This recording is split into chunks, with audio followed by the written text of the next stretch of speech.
All right, so the recording is started. What I'm showing you is that we have copied an image from the internet. Let me do it once again, which is a map or any other image of that sort. Copy and paste, crop to shape as a circle, because we only want to get a different shape, which is a circle.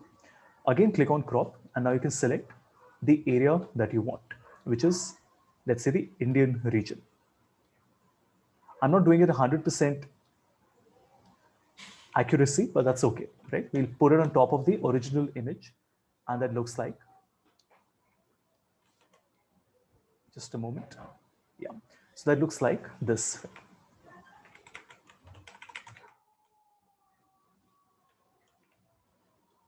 Just a moment, guys.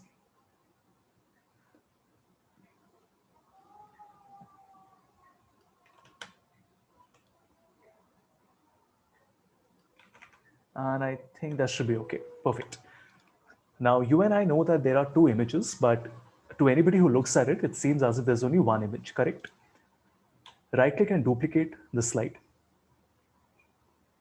And once you have done that, what you want to do is to basically select the original image, which is the entire map, world map, and then color it black and white, right? So you have created a saturation so that it becomes black and white.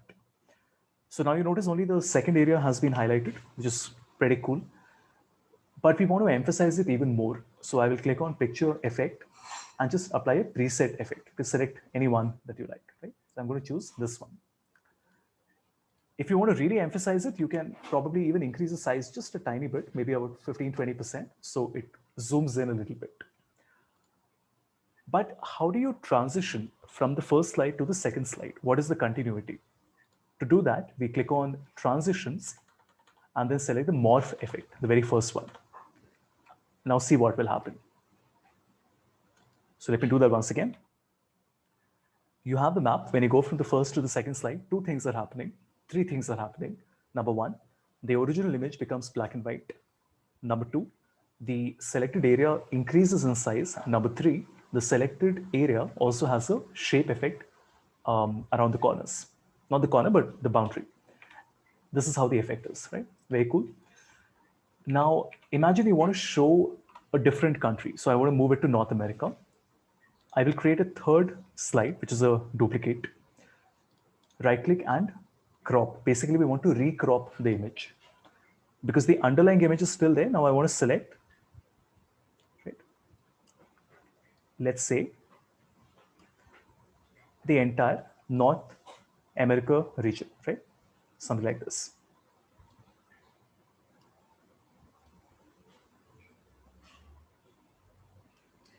Now see what will happen. We select this and put it here, right?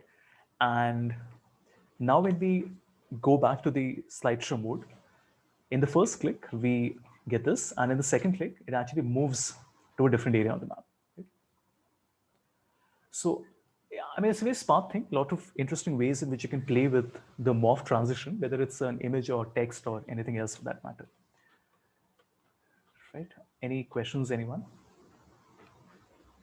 So can you just show that part where it moved from India to, like, the focus shifted from India Yeah, to I'll do North that. America? I'll do that.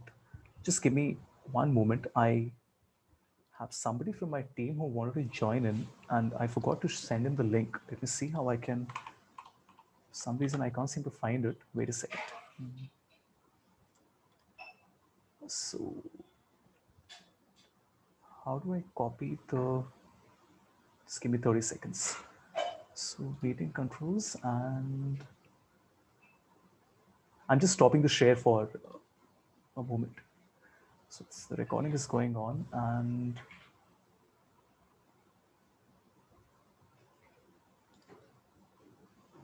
share screen.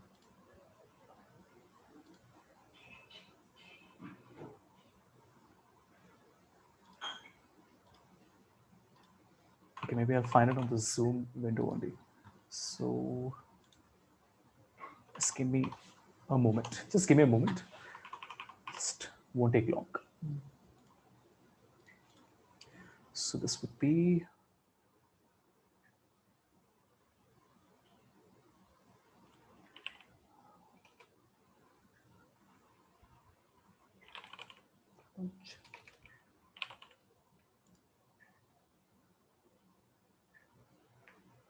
have to use my phone for this.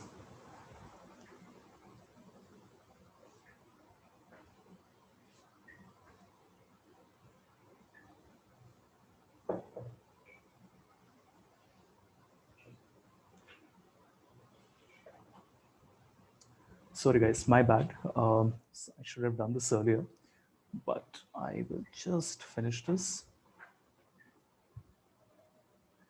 Excellent. Thank you for the patience. So let's come back and let me do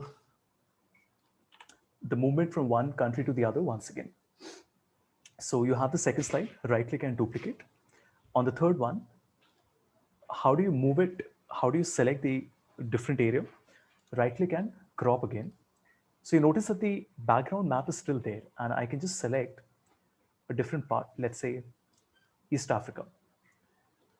And now you move it to East Africa like this. And what happens? It starts with India and then it moves to East Africa like this. Right? The image here is actually a PNG. That's why the effect is maybe not looking as nice as it could have, but you get the idea. Let me show you one more example and then we'll come back to Power BI. All right. Yes, sir. Okay, so again, very common question that people ask me: how do you present images? You know, how do you make it all uniform and um, make it appear a little more interesting rather than just showing 5 images? So I have 5 images here somewhere. One moment. Okay, here. Right. So these are just random people that I have. And what I want to do here is that there are 5 images of different sizes. The first thing is to select all of them and make them the same size, which is picture layout, and then you choose a layout, any layout you want. So you notice it automatically makes everything the same size. But it's still static, right? You want it to become dynamic. So you want to ungroup it 2 times. Right click, group, and then ungroup. And once again, right click, group, and ungroup. Now we don't need these placeholders for the name. You can delete it. But how do you put an effect here? Please watch. Right click and duplicate slide. Now we want to make a before and after. So we already have the before with us. We also want to do an after now. For example, maybe I want to select these 2 images and put it below this. Maybe select this one and make it a little larger. And also select these 4 and I don't know, color it like this. How will that change happen from slide number 4 to slide number 5 now? On slide number 5, I want to apply a morph transition, and you notice you get an effect like this. So I hope you can see what we're doing. So the morph transition basically requires A slide and B slide, and then whatever you do manually to move objects from slide A to slide B, the morph transition takes care of it. Right?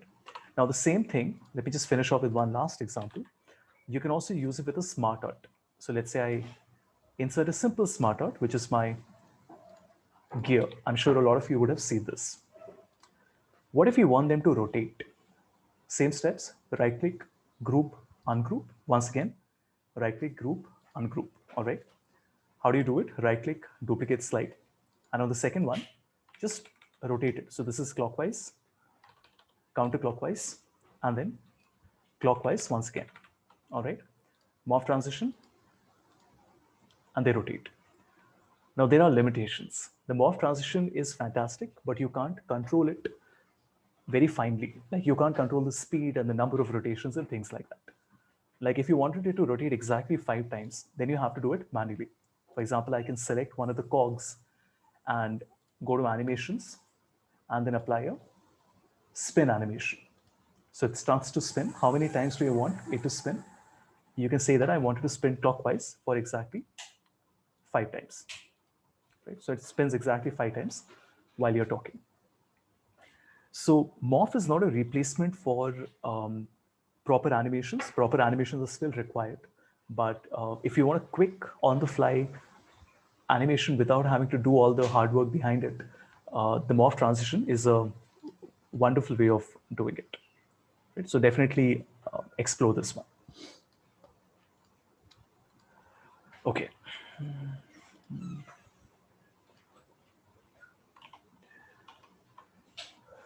Great. Let me quickly do a recap of what we did yesterday.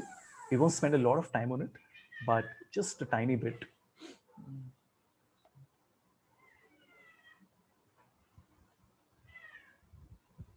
It's like I feel like a kid with a new toy whenever an update to Power BI comes. It's all so fresh and so new. All right. So, quick recap, everyone. We have 3 data sets with us. One was the sales data, which is the transactional data, what we also call a fact table for 4 years, 13, 14, 15, 16. Here we are assuming that the columns are the same name, the same order, and the same sequence, the same spelling in all the files. But do remember that even if there is mismatching columns, we can still fix it, but we haven't done that. We have the IDs in the transactional data, but not the name, which is written in a dimension file, which is a different file. And we have the subcategory in the transactional data, but not the category. So we have a separate file for that. So what did we do? We created 3 queries, which is transform data and transform data, which is Power Query Editor. And if you look on the left side, we have 3 queries with us. One is our sales data, our ID and name, and then the category. We have not done a merge. That means we have not manually taken the values and put everything into a master file. We have created a relationship, which is in the modeling button on the left side.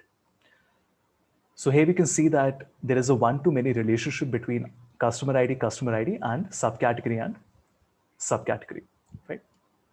Like this. Obviously, when you work on real projects, then the model becomes much larger. Like you will have maybe 15, 16 different tables in it, maybe even more than that. But fundamentally, the concept remains the same. Okay, what all did we do after that? We did a Q&A, which is a question and answer.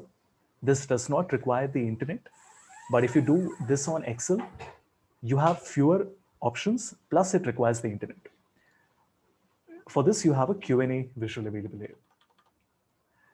Then the map is also simple. You have an option for the map, and then you have a simple bar chart. Everything is connected by itself. So unlike Tableau, in which you have to create a dashboard and then connect everything and use as a filter, in Power BI, everything is connected by default. Obviously, if you want to sever or stop that connection, that is also possible. Then we did a slicer, which is your slicer on the right side. In the slicer, when I place a date value, we automatically get a range, which I can select. This was a summary, which was right click and summarize. Then we saw the slicer, and we also saw different hierarchical levels. For example, here I can go to region, segment, category, and subcategory. For example, if I click on the expand button, it shows me all the combinations.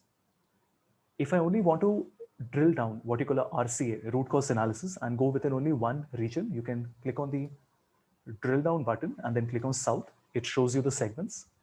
Click on corporate, it shows you the categories. Click on office supplies, it shows you all the subcategories, right? This is how you can interact with it. This was a waterfall chart which helps us understand the MOM change. So month over month, there is a 54% negative growth, a degrowth, right, in 2016. And I can see this for every year. An alternative to this was the ribbon chart, which is again an inbuilt chart, which shows you that in 2013, January was 9,300, which was the top year. That means that if you only look at the month of January for the last 4 years, then 2013 has to be the best year in your lifetime. But if you look at February, 2013 wasn't very good because it dropped to 2029, right? And what was that exact degrowth? It was a delta of negative 7,000, which is a 78% decline that happened, right? So you can basically trace a month, right, like this. So you can you can trace a year like this. You can see that for a year, which is the orange one, which is 2013, how the different months have been very good or very bad. Then we also saw, this was something somebody had asked me. This we can skip.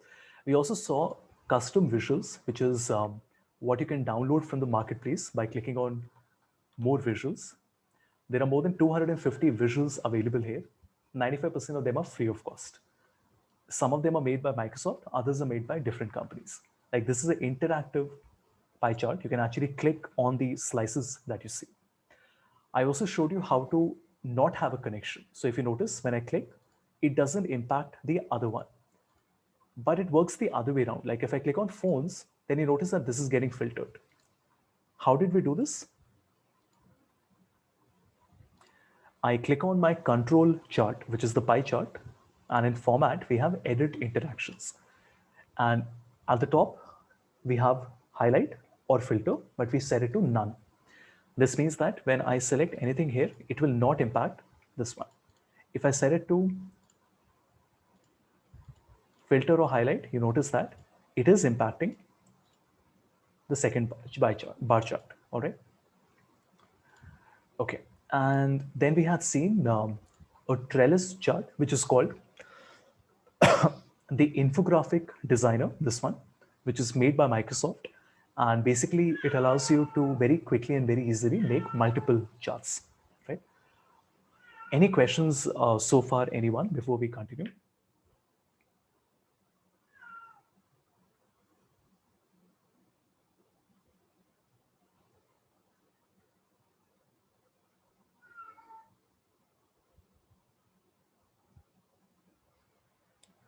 All good? All right, let's take it forward. Now, we have done a few things. We have done some charts. And of course, there are lots more. I can cover an entire day on it. But let's look at some additional ways of presenting the data other than just making different charts. We want to create something called a tooltip.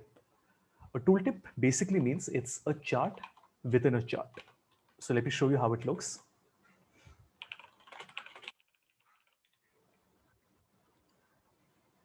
So a tooltip is like this. For example, here we have a scatter plot. But if I hover my mouse over any one of the bubbles, you notice that a smaller chart pops up, right? So this allows you to create a very interactive dashboard, and in a single page, you can have multiple layers of information that you're presenting. So we have two charts, but one chart is a pop-up display that is coming on top of another chart. The same thing works on Tableau, but I want to show you on Power BI, and then in the last 2 days, we will do this on Tableau as well. So let's start with the chart. We'll do a simple one, nothing very fancy. We will make a bar chart, and let's keep it really large. In the bar chart, we want to put our sales value and let's say our segment. Okay, very simple. Now, you might say, Havish, what if we want to see the subcategory? Now, there are a couple of options. You can either put the subcategory below the axis and then click on the expand button like this. This is one option. Or you can put the subcategory in legend, so you get 17 colors, right, for each segment. I don't think either of them is what we want to do, right? Like this one doesn't look good. And this is okay, but it's probably a little too cluttered, right? So let me remove this. What we want is that the user should be able to see that my consumer segment is 1,160,000, but they also should be able to see the breakup of all the subcategories only when they wish to. This is the important bit. It is accessible as and when they require. So let's do that. Now, if you notice, there is something called a tooltip, right? In the format option, tooltip. Now, the tooltip is already turned on, and you must be wondering, but how is it turned on? I don't see a tooltip, but there is a tooltip, isn't it? This black box that you see is what? It is nothing but the tooltip. If you notice, there is an option called tooltips, and I can add additional data points in the tooltip. Like right now, it's showing me the sales value, correct? But if I want to, I can also put my profit in the tooltip, which means now the tooltip will have two things in it. It will have the sales and the profit. Very cool, isn't it? You can't do this on Excel. The chart is being plotted as per the sales value. That means the width of the bar is relative to the sales value. The profit is an additional metric that you want to show, correct? So let me select profit and make it 0 decimal places. Okay, just a minute, guys. Perfect. Now, what if you want to see how many unique customers have purchased from the consumer segment? So I can put my customer ID in tooltip, but what do we want to see? The distinct count of customers. So we'll click on the drop down and select the distinct count. So what is that 409? It means there are 409 unique customers who have purchased from the consumer segment. Fair enough. What if you also want to see the total number of transactions? So you can again put your customer ID, and this time we'll make it the count. So now you have 4 different numbers. The total sales, the total profit, the number of transactions, which is 5191, and the number of unique transactions, which is 409. If you notice, the label is the same, count of customer ID, but you can change that. So I can just rename it and call it unique, and let's call it the number of transactions, like this. You can customize tooltip. So you can go to format, and in tooltip you can mess around with it. You can change the label color, right? You can change the text size like this. You can also change the background color. So the black is the default, but you can choose any flashy color that you want, which is very cool. It gives you a lot of flexibility, especially if you want to conform to your brand guidelines and aesthetics. So this is great, but I don't really want to show just numbers, right? I want to show another chart. Like I want to show the breakup of all the subcategories. So what we'll do is to create another page. But this page, if you notice, I'm changing the page name and calling it a TT for tooltip. The role of the TT page is just to be shown on top of the first page, not to be shown independently. That means we want to reduce the size, right? It can't be a large page, it has to be a smaller page. In the page options, I will go to page size and select not a 16 by 9, which is the default size, but a tooltip, which basically means a smaller size, right? We also want to turn the tooltip on, which means we will turn the tooltip on. This means that the TT page can be referred to by any other page. If you don't turn it on, then it is a normal page. If you turn it on, then other pages can access it, all right? Which is great. Now, I want to keep the subcategories here. So we'll make a column chart, keep our subcategory and our sales value. And let me make it a bar chart. And you notice you get the tooltip here like this, which looks great. Now, we don't really want to show a lot of different elements like the title and the y-axis and all that. So I'll just go to format and change these. On y-axis, I'll remove the title. Similarly, on the x-axis, we will remove the title. And we also want to remove the, in fact, we don't need the x-axis at all because we just want to show the relative comparison, correct? And let's also add a border here. So we will go to border and shadow, so it looks a little nicer. And we don't really need the title, so we will remove the title as well. So it looks like this. But maybe you just want to show the top 5 subcategories, not all of them. This is something new, so we haven't done this. Please pay attention. We will open up the filter pane. Now it says that all the subcategories are being plotted right now, which is 17 subcategories. We only want to show the top 5, which means we will make a top n filtering and say that we just want to show the top 5 subcategories. And what will happen? It will now only show you phones, chairs, storage, tables, and binders. Let's again go back and add the data label as well, so you can see the numbers as well. In fact, I'll make it none, so you can see the exact number. So I think this looks great. And we can even reduce the size if we want to now, because we are only plotting 5 of these, correct? Below this, we can put anything else that we want. For example, let's create, I'm thinking, so let's create 2 cards. So we'll make a card, which is the 1, 2, 3 symbol. Okay, not this one. We want to make a new card. and let's reduce the size. Okay, and in this card, we will keep, I don't know, the sales value. And let's also change the format to none. So it shows me the complete number, which is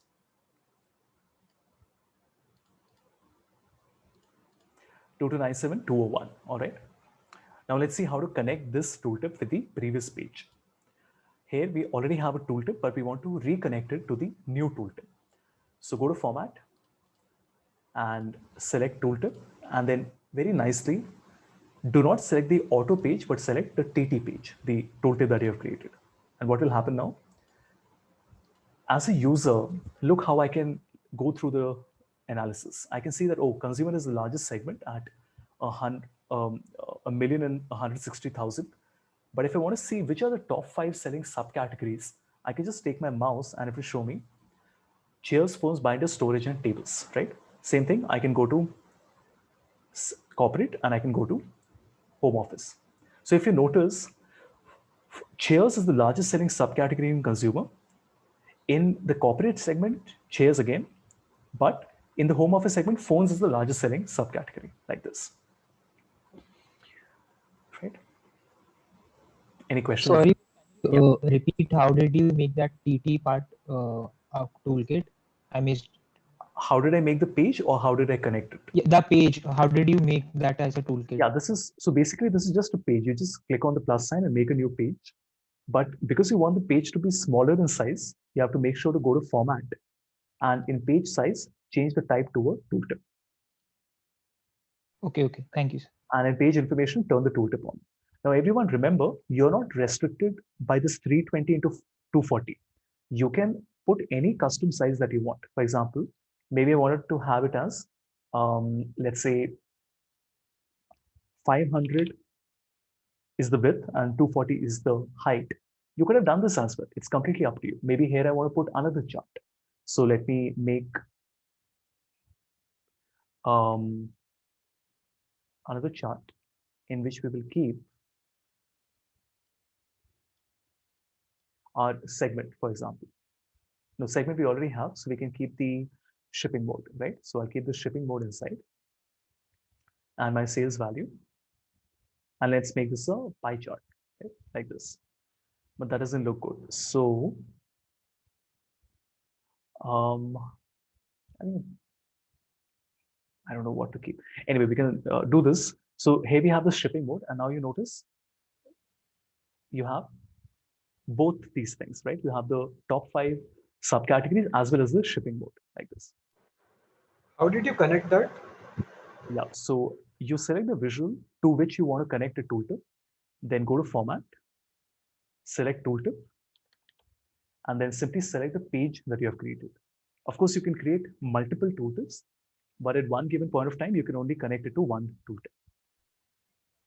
Sir, I have a question. Tell me. So the data that you have taken for this is Excel. That is a clean data. That is in the exact format that is required by Power BI, right? But when we import a Excel CSV file from Google Forms, the data is very cluttered. And whenever there is a multiple choice answer questions, the data, if a person has chosen option 1, 3, 4, it is coming just into one line. With a comma as a delimiter. But that's what we did, remember, when we did the Power Query topic, when I showed you the top analyst. Is that not what we did? We had multiple analysts in a single cell, separated by a comma, and I had shown you how to break it into different rows. So we have to put it in the standard form first in Excel, and then we have to feed it in the Power BI or Tableau. Yeah, of course. Any tool, whether it is Tableau or Power BI, it doesn't matter. The data has to be in a tabular format, which means that you only need to have one unique record in one cell. All the columns have to have different spellings, and every row has to be a record, right? So it has to be a table.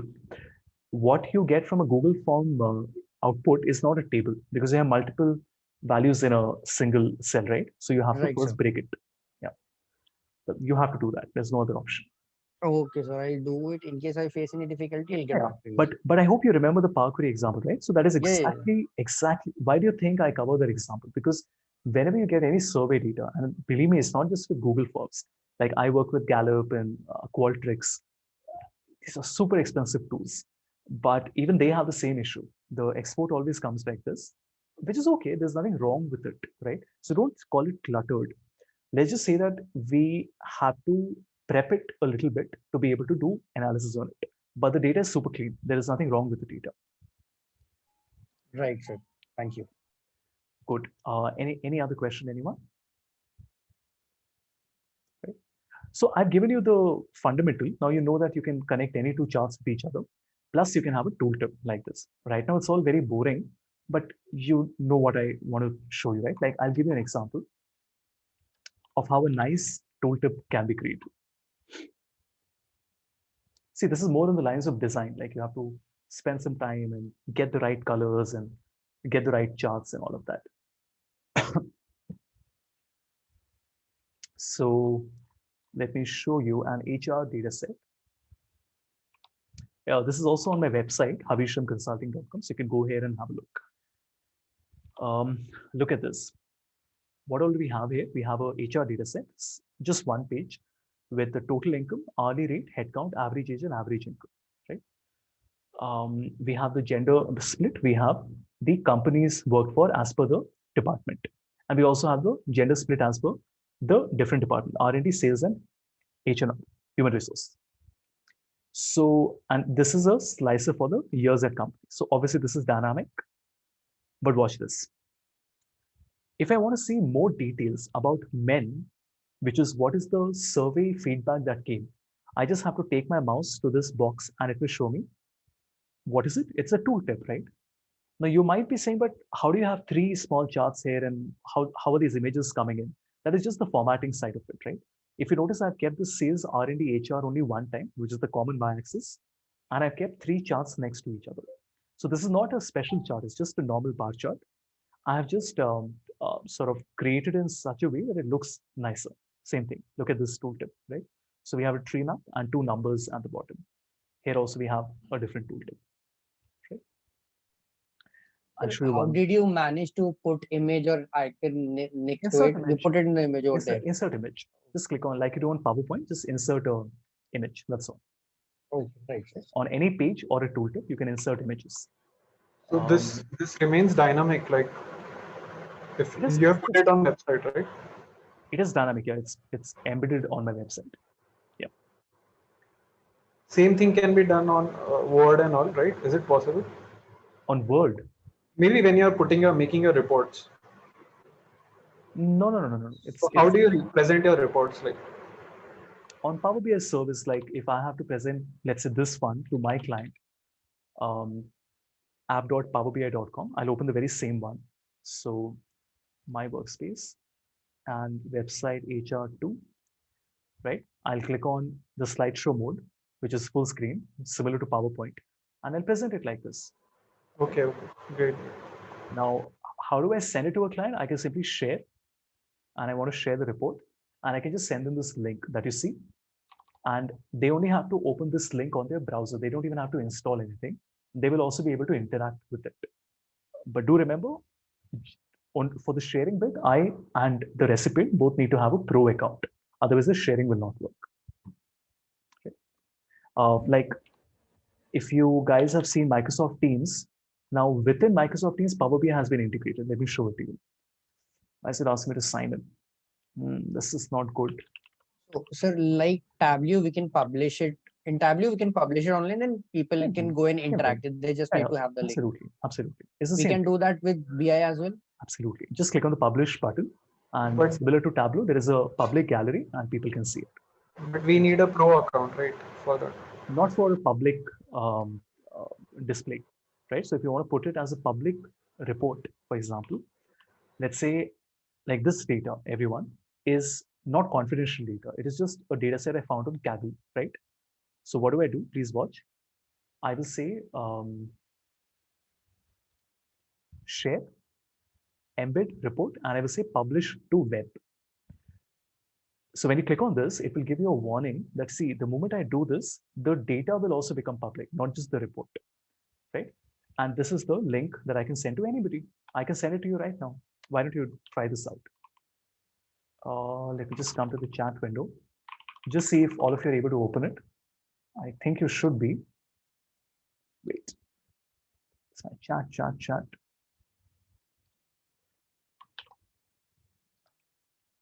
Please try this, everyone. I'll also open this on an incognito window and let's see if it opens. So I paste the link, and if you notice, I can see the, right? Just link that you have to share with people. They can fully interact with it. So I have a question.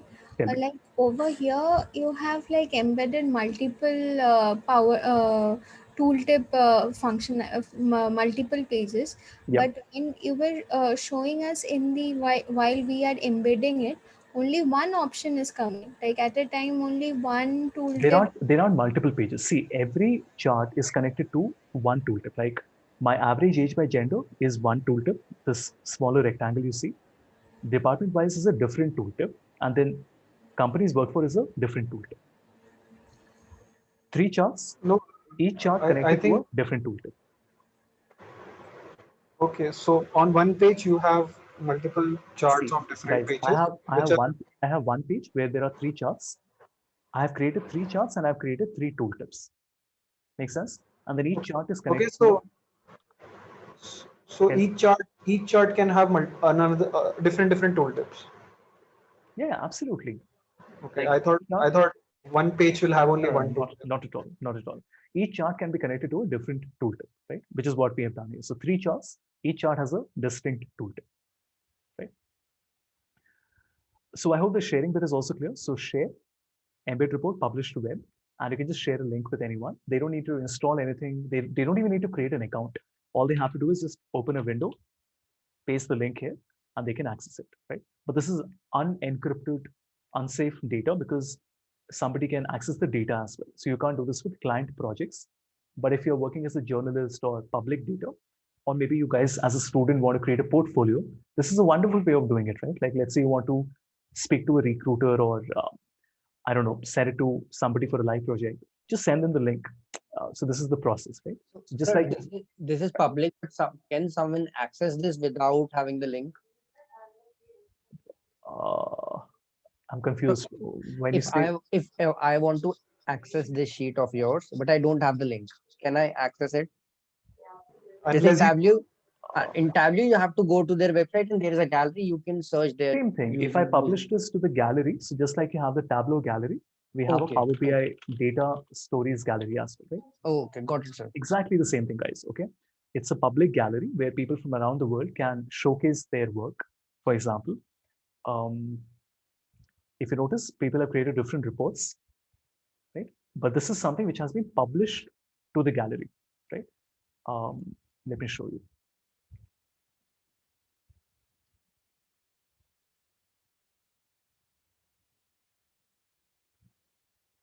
So,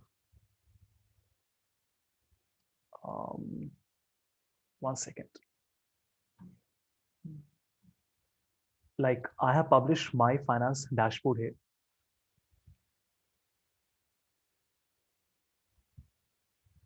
Like this, right? The same as Tableau. Okay. So fully interactive. And people can go full screen.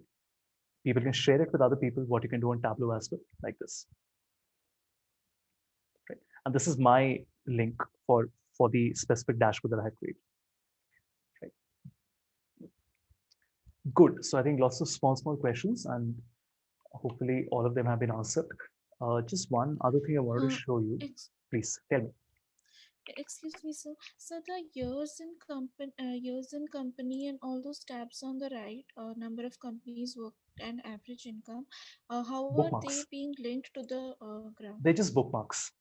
I'll show you just a moment. Okay, So sir. guys, do you see Microsoft Teams now has Power BI integration? How cool is that? Like you are on a call with somebody, you're on a group call, a meeting, and you can open Power BI directly. You don't even have to go to a browser and open it. Like I can just open my workspace and I'm sorry, actually I logged in from a different account, but that's okay. You get the idea, right? Like this is like a web page running within Microsoft Teams. And this is a huge advantage that Microsoft Teams has compared to let's say Google Meet or Zoom or anything else, because everything is beautifully integrated in a single platform. Right? And guys, these are just bookmarks that I've created. We'll be covering this tomorrow. It's a very simple topic. It's like a hyperlink, right? Like on Excel, you create a hyperlink.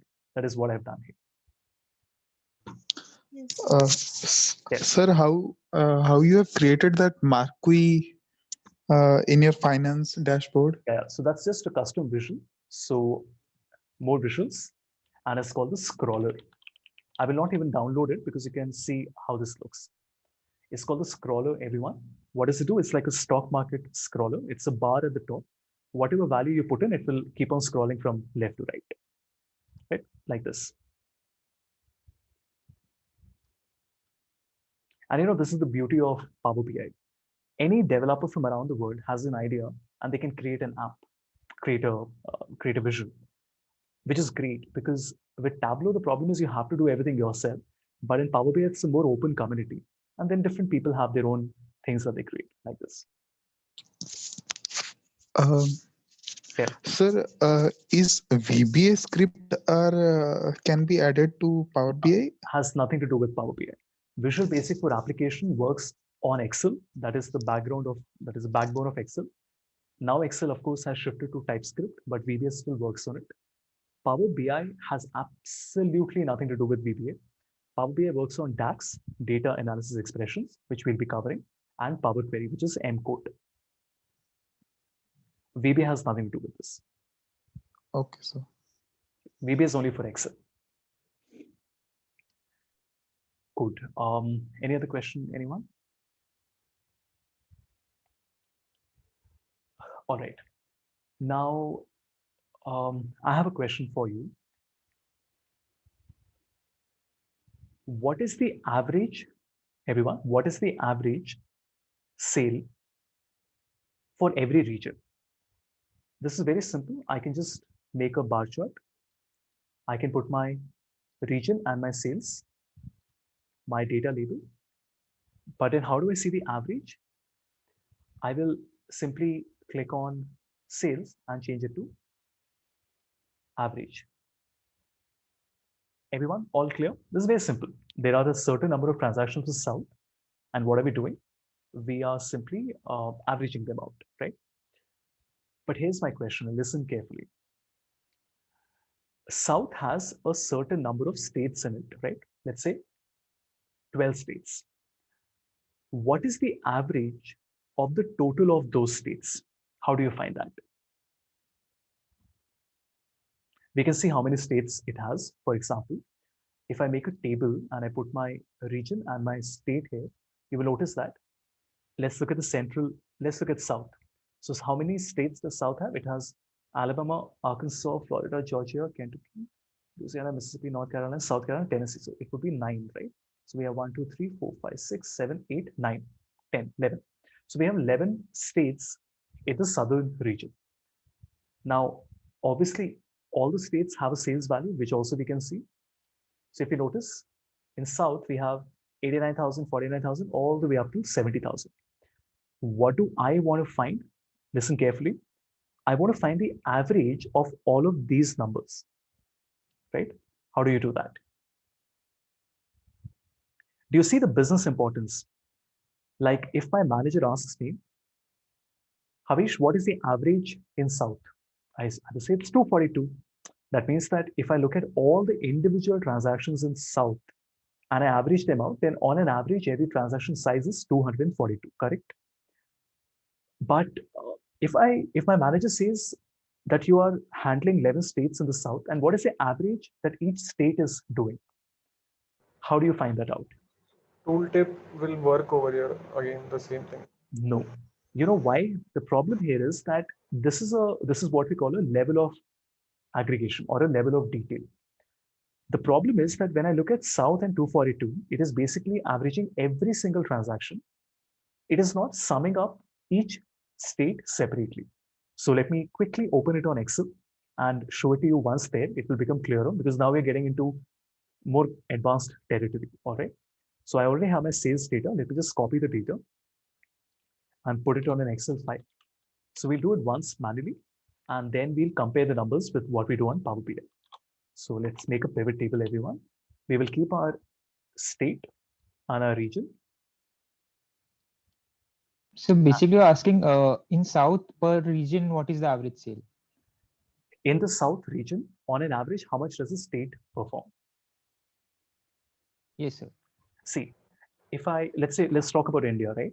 So Amazon wants to find out what is the average size for every transaction in North India, correct?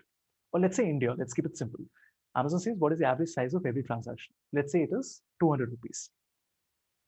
But that's not what they want. They are saying, on an average, how much does each state in India do? That means I will take the total for Bihar and total for Telangana and total for Delhi and total for Haryana, correct?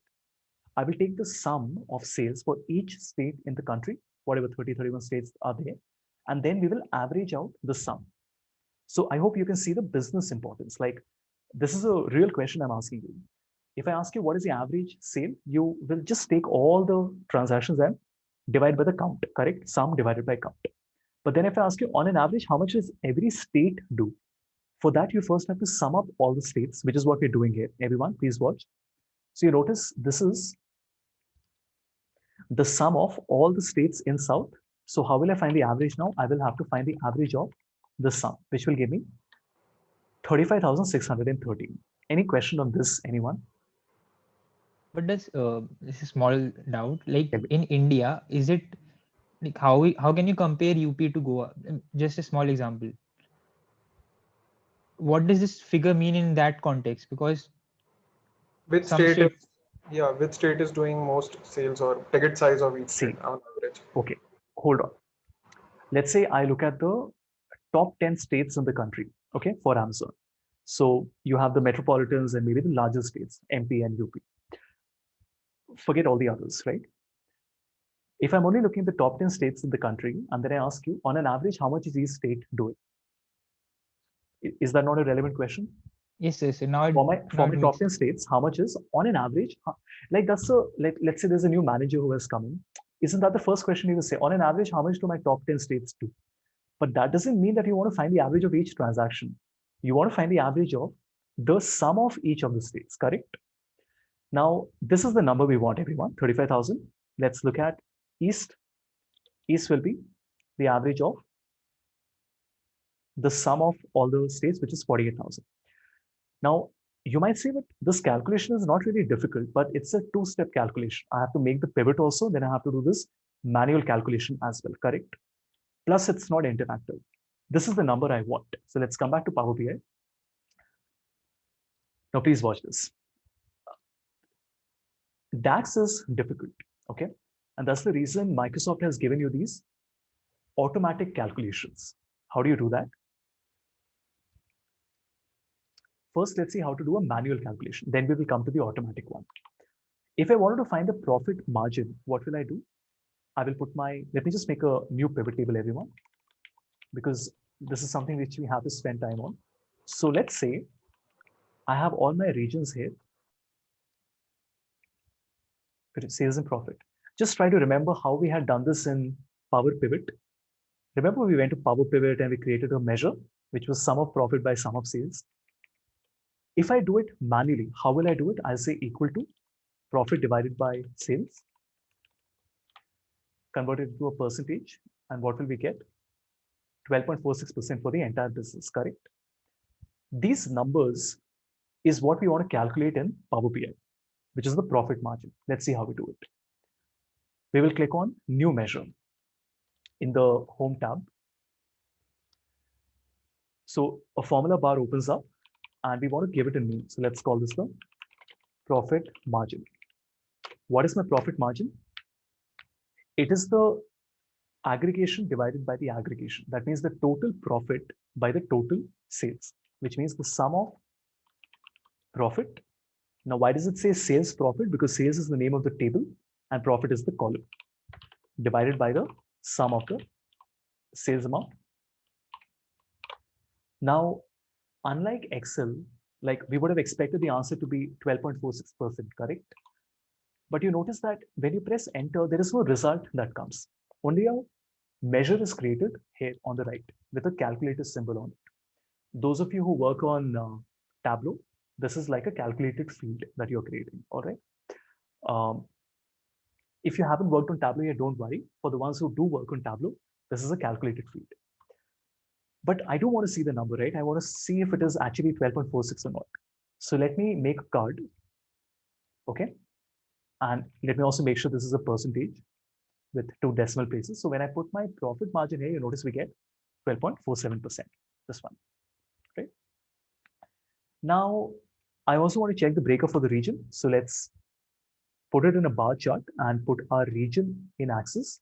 And let's put the data label. And you will notice that we are getting 14.94, 13.48, 11.93, and 7.92. Okay, 14.94, 13.48, 11.93, 7.92. So I hope you all saw what we did. We created a measure, which is a field that is not available in our raw data, which it can't be. It can't be available in our raw data. We have to calculate it on the fly.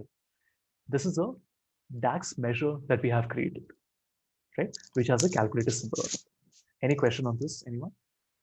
Sir, when you are applying that profit margin onto West, so how it is linking that only sum of profit of West is calculated, like how it is filtering out? See, if I do not keep anything in the axis, then it shows me 12.47%. All right. If I Yeah. put my region here, then it is breaking that. It is filtering it as per all the items. Just let me complete it. Let us say I put my segment here. So what is it showing you? That home office is 1403, corporate is 1303, consumer is 1158. Let's check the numbers.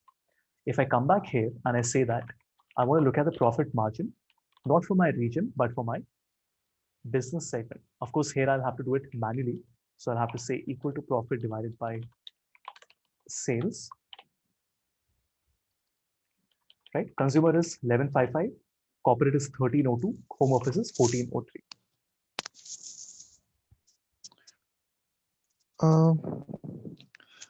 Sir, but the initial profit margin that you have created, that is for the whole profit, right? But you're creating a filter, aren't you? For example, when I put my segment in the axis, what am I doing? I'm filtering the Okay. data. So I'm doing 3 Yeah. calculations. This is the same sum of profit, sum of sales for only the home office segment. This is the sum of profit divided by sum of sales only for the corporate segment. Okay, so it is remodifying that profit margin formula for that particular. Filtering, simple. It's just Yeah, filtering. almost. It's a Okay. filter, right? Yes, I got it. But I'm sorry, somebody was saying something. Yeah, please, sir, go ahead.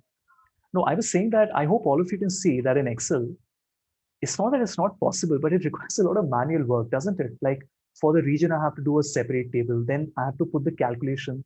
Then for segment, I have to do it separately, then I have to put the calculation. Now, the problem is that if you do all these tables separately, how will you combine everything into a coherent model? For example, here, I can just make a different chart, okay? And in this, I can put my region, and voila, now you have both your region and segment, and they are linked to each other. Do you see this? Like, for example, in West, home office is what? Home office is 14.03%, but in the West region, home office is 12.09%. So it gives you a comparison. It tells you, like, how would you interpret this number? You will tell the manager that my profit margin that I'm earning in the West region is interestingly lesser than the profit margin for my complete business. Do you see this? Which is not a good sign, is it? See, West might be your best region, which it is. It's earning 14.94%. But in the home office segment, the West is actually underperforming. In the corporate and consumer segment, West is overperforming. The profit margin for the entire consumer segment is 1155, but in the West region, you're doing 15.83. For example, if I look at Mercedes, right, and I say that Mercedes overall in the country has, let's say a sale of maybe how much? Um, so 8,000 cars a year. So let's say about 20 200 cars a month, right? Something like that, whatever, 300 cars a month. Now, if I say that in Telangana, I'm doing exceptionally well when it comes to E-class, but I'm not doing well, I'm underperforming when it comes to a different class. That is an interesting insight because even though Telangana, incidentally, is one of the largest markets for luxury cars in India, but from a different perspective, if you say there is a certain class of vehicles which are underperforming the global or the national average, right? That is why you notice there are two numbers that you see here. The total profit is 1403, but the highlighted area, which is west, is 1209. But if you look at the east region, is very different. The home office segment is doing 1403, but in the east segment, interestingly, your region is considerably overperforming the national average. And this definitely warrants a second look, right? Like, why is it happening? What is the reason behind it? Now, imagine doing all this on Excel. You would go crazy, right? Like, fine, I can make the calculations here. I have everything I need, but how do I connect it? Like, what if I say I only want to look at the central region? It's so difficult, right? I have to make another filter. Even if I make a chart, then how will multiple pivot tables get merged into a common chart? It's just nearly impossible, right? And in Power BI, everything is beautifully connected to each other. It's helping us connect multi-dimensions. Like, Absolutely. And see, the beauty here is that the ability to analyze is not just in the hand of the analyst, which is me.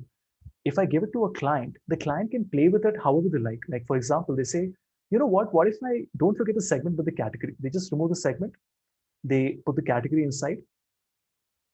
I'm sorry, I don't have the category here. Let's say the shipping mode, and that's it. You get a different result. On the other hand, if you were to do it on Excel, like they'll have to manually remove the segment, then they'll have to select the shipping mode and put it inside. But you know what is worse? Now this formula is not getting copied to the last cell. So you'll have to copy and paste the formula. I mean, when you compare it left and right, then you see the considerable difference. I'm not even referring to the visualization. Even in terms of calculation, it's just so much easier to do it on Power BI. Right? So this was a simple measure, which is our profit margin. Now, this one is a little more complicated. So let's come back to the original problem. We have different states in the East region. We want to first calculate the total sales for each state. And then we want to average it. That means we don't want to average each and every transaction in all the states. We first want to sum up the transactions of each state, which is this. And then we want to average these numbers, right? Now, if we wanted to, we could have written this measure ourselves. But thankfully, Microsoft has given a beautiful option, which is quick measure, this one. So these are common calculations which a user would need to perform, which means you have these inbuilt calculations here. You have filtered value, year to date, QTD, rolling average, sales from new customer, difference from filtered value, mathematical operations, text. Let's take an example. Let us try to create the same profit margin that earlier we had written ourselves, which is a division, everyone, profit by sales. So do you see how nice this is? We don't have to write anything. We just have to say, okay, my numerator is my profit. I can just drag it. My denominator is my sales. Everyone, very clear? I click on OK. Now you notice it has created a profit divided by sales measure. And what does it look like? The same thing. It is automatically selecting sum of profit divided by sum of sales. The difference is that it is using a divide function, which basically will make sure that you will not get an error. But the idea is the same. You're dividing profit by sales. This was manual. I had to do it manually. This is an automatic calculation. It's like holding a baby's hand and saying, you know what, don't write everything yourself. You just select what all you want to do. It will create the formula on its own.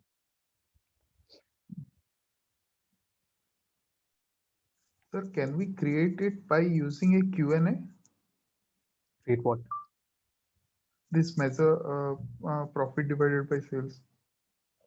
With the September update, you can. So you can click on a Q&A and you can say region by, and in parentheses, you will write profit divided by sales like this, right?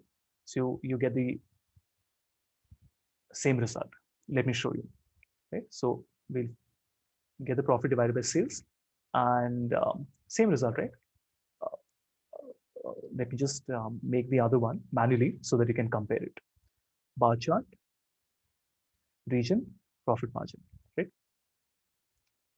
14.94, 14.94, 30.48, 30.48, like this. So with the September update, Power BI now supports arithmetic operators inside the Q&A.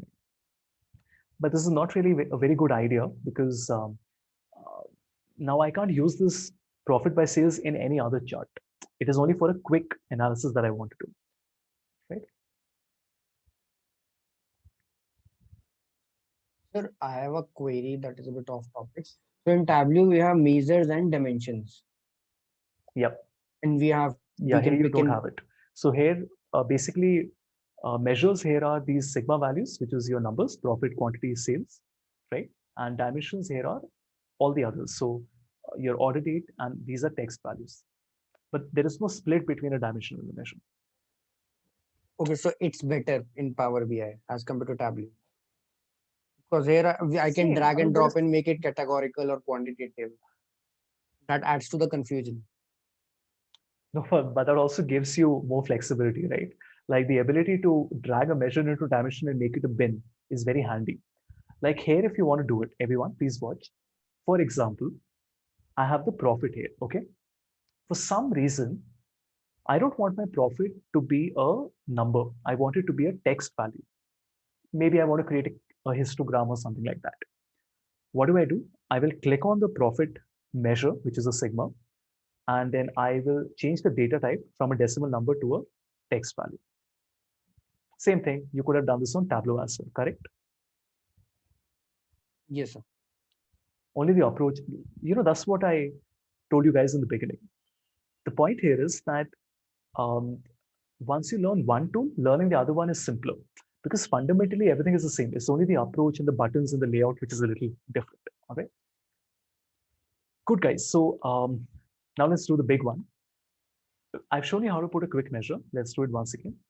Now, see, this is still difficult. It is difficult because simply by reading it, you will not even know what it does. Like if I say weighted average per category, what does that even mean? Or variance per category, what does that mean? Difference from filtered value, what does that mean? My point is that even though quick measures sound very easy and for beginners, it's not really for beginners. DAX by itself is a very advanced topic. And I personally feel quick measures can only be used by people who already have a very good hand on DAX. It is not for beginners. Beginners will get completely lost. They will not even know what to do, right? It is only meant for advanced, experienced users, right? But as long as you know what you're doing, you can do it. For example, we want to choose the very first option, which is average per category. Remember, what do we want?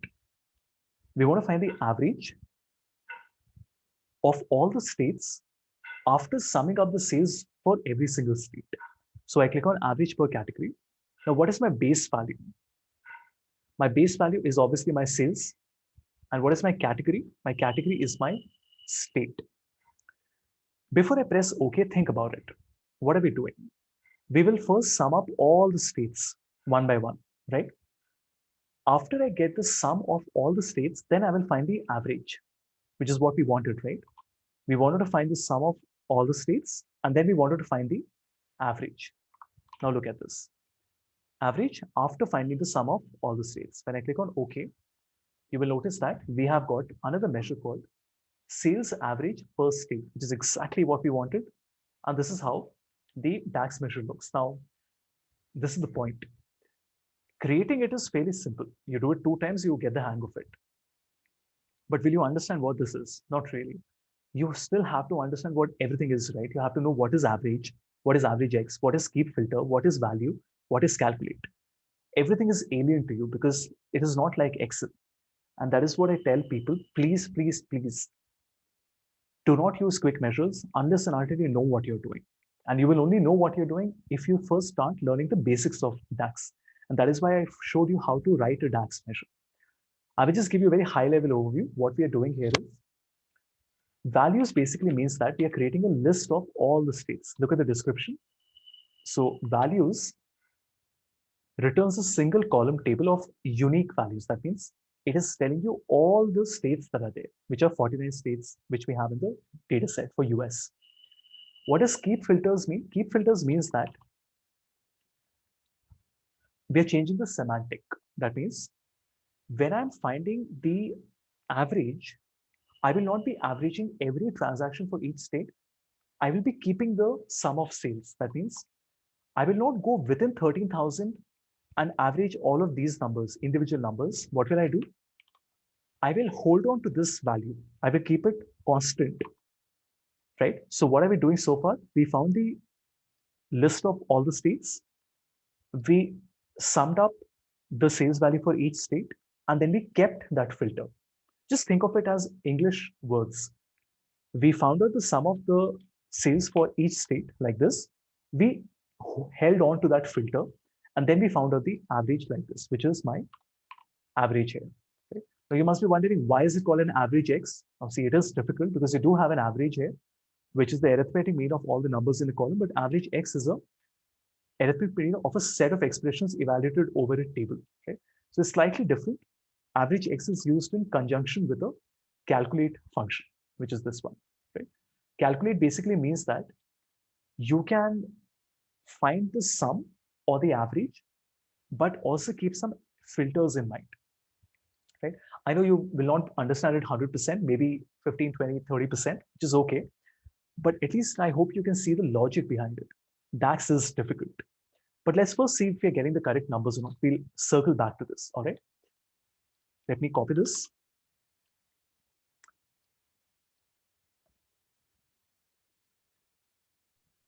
In pivot table, that average One option was moment, also guys, just give me 1 moment. Let me just complete this, then feel free to ask everything you want to. West is six, which one do we have here? We have East, which is 48,488, 48,400. Is there a slight difference? Maybe because I made it a whole number, that's fine. But anyway, it's the same answer, 48,400, right? Now ask. No, I was just saying that the requirement of average could also be done from the pivot. Like there was a sum it was showing, and I'm sorry, just hold on. There's some crackers in the background. I don't know what idiot is bursting crackers now. Just hold on for a minute.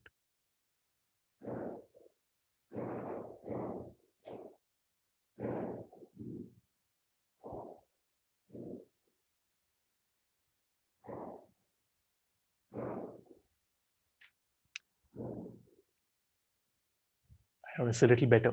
Yeah, please, could you say that once again?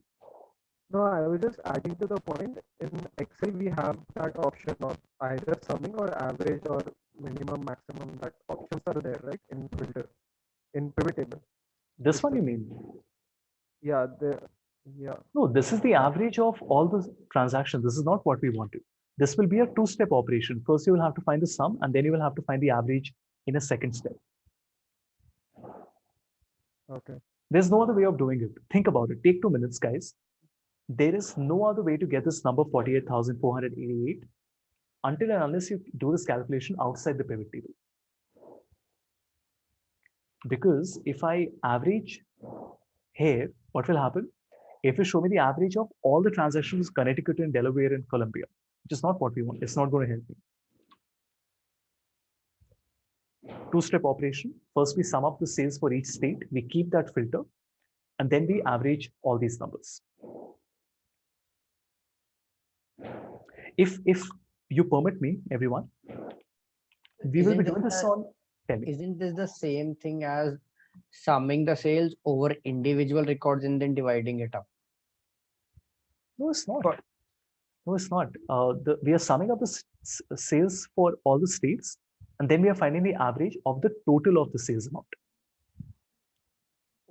Okay, right? How else would you get this number, 48,488? Guys, just, you know what? Hold on. I'm going to take the veto on this and quickly show you on Tableau how do we do this. Even though we'll do this, we'll do this when we cover Tableau. And these are advanced topics, all right? So it is going to be a little difficult. Let me connect to the same Excel file, day 04. we have sheet 1. Yeah, please watch. Let me first create this 242, 238, 226, 216. All right. So we will put our region and we'll put our sales value, convert it into a chart, and also put the label here and convert this into an average.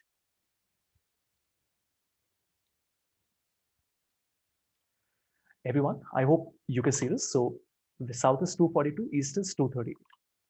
South is 242, east is 238, right? What have we done? Region is in rows, sales is in column, and this is the average sales that we have taken. So far, it's very simple. Now let's look at how we can get these numbers, right? So this is how we'll do it, okay? We will say analysis and then create calculated field. And we want to find the average of sum of state. I hope that's descriptive enough. The average of the sum of state. And we will say here, let me just see.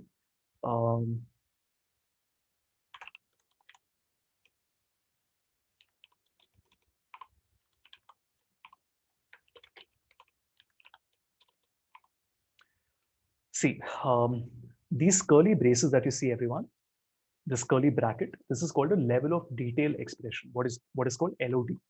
This is like a level 10 topic on Tableau, the most difficult thing on Tableau. So, and also one of the most powerful things. This is called LOD, right? Level of detail expressions. Level of detail expression basically are, just give me a moment.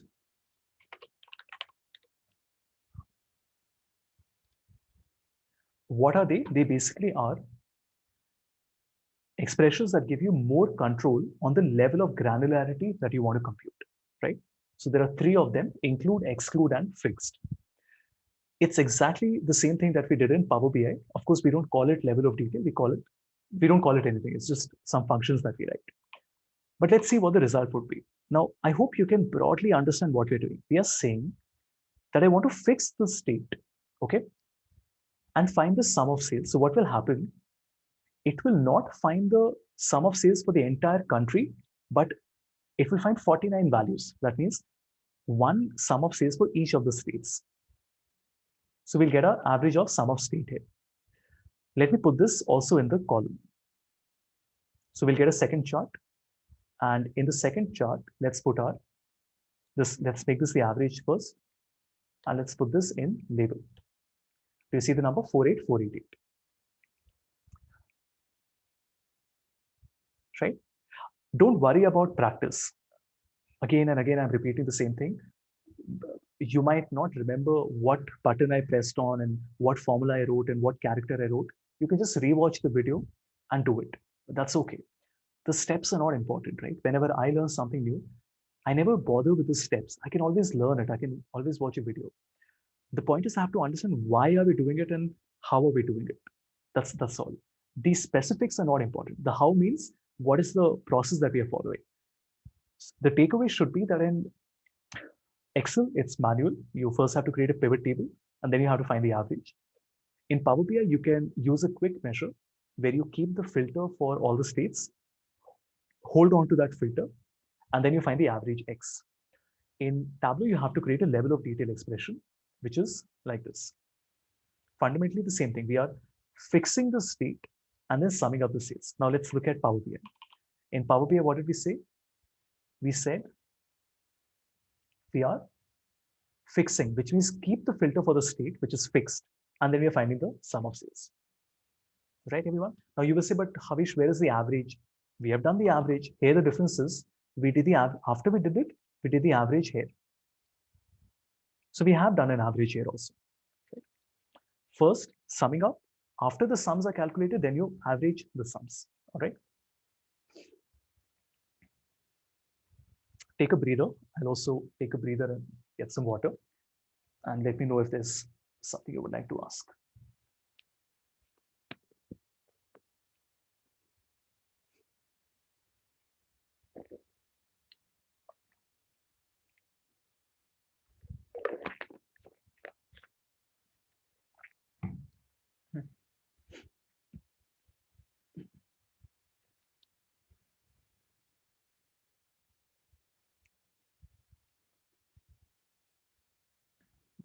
You can talk to me, anything on your mind. You find it, I mean, you're not sure where to use it. You find it complicated. You want to focus more on the visualizations. So just a small doubt in the Power BI, if you can open that tab. Yeah. So the measures we created are related to the sales part. So why are the measures coming under ID and name?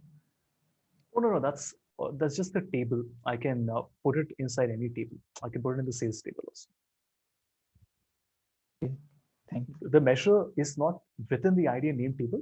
It's just can be attributed to any table that you want. Okay, sir, got it. But good observation.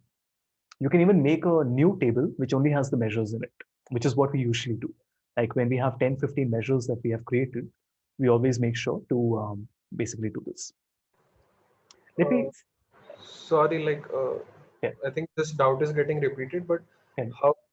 how are we interpreting this now? First, we are talking about average sales of you tell each me, you region. you give it a try. You have both the numbers here. See, Yeah. I'll tell you what I want to know. Like, let's say you come to me, I'm the manager, and you're like, sir, this is what I made, and I took 2 days for it. And I'm like, what the hell have you done? These are just two charts. Then you tell me, no, this is very important. So I'm like, what does this mean? This 226 and this 65,000. Tell me. So in West, like each transaction size might be $226, and this right one only I'm getting confused. Like sales Think, average per give state. it a shot. Let it be wrong, but at least give it a shot. Sales average per state.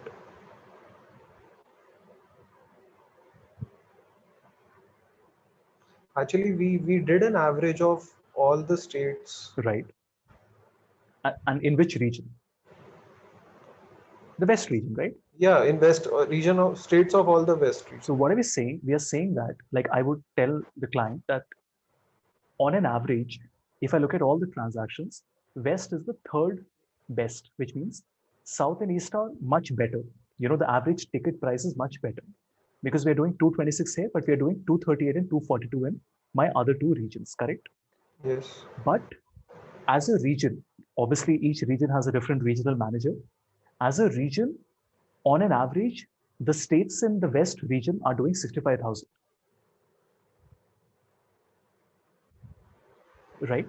So on an average, each state in West is doing 65,000. Okay. Got it. Right? Now, Got it. both of Yeah. these are important. Why?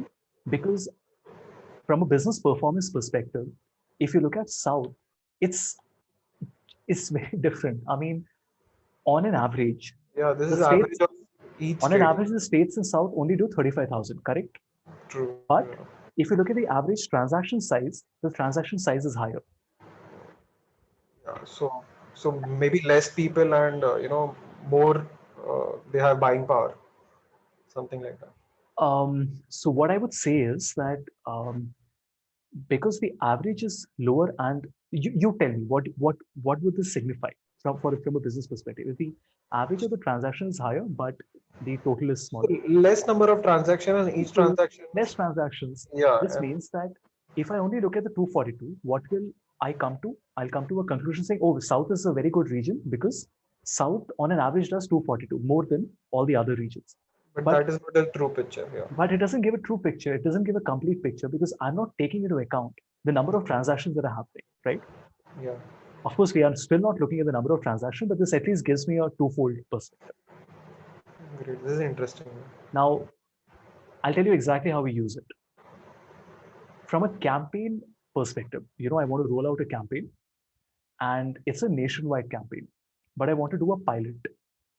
And I want to make sure that I do the pilot in, uh, like it's a premium product, the most premium product I've ever launched. And I want to do a pilot in different regions. So which region would I choose here?